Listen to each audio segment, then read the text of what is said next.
Well done, Mike. It was a packed courtroom, first of all, despite other media outlets reporting this was in retaliation for a June murder in Savannah. In newly seen surveillance video from a different angle, the shooting actually appears to be started from an armed robbery. I met with an attorney today for one of these 6 suspects. He showed me newly released video from inside the mall that cannot be aired yet that shows Demille Johnson and Theron Robbins walking in the mall. The video then shows Royce Haynes, Ajuan Hyman, Jonathan Jones, and Franklin James near the store Elevate. The video goes on to show Haynes attempt to snatch Robbins' chain from his neck. You can see some of that from this angle. That's when a shootout ensued between the two groups.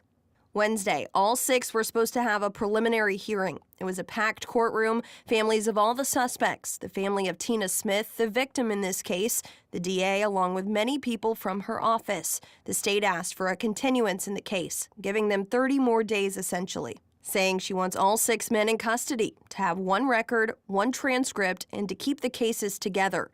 DA Jones says the investigation is still incomplete at this point, and they're still collecting evidence as well. It's no secret that there are some gang implications involved in this case, and the AG's office does have additional resources, and I think that in the same way that we said more heads are better than one, right? We want to gather intelligence, not just here in Chatham County, but from around the state about involvement so that we can investigate that. But let's be real. It happened in the middle of the day in a public place where all of our kids are, and it touched everybody in this community. So it deserves every resource. The lawyers of all suspects say they were mostly fine with a continuance, but only if the DA does not indict the suspects before a preliminary hearing. I want to ask you, I saw that some of the attorneys were maybe upset and they didn't want an indictment before they have the chance for the preliminary hearing. Are you able to guarantee that, or where do you stand on that? I am going to let the law and criminal procedure do its work. I certainly respect Judge Yancey. I also respect my fellow members of the bar. So in the coming weeks, we'll see what happens.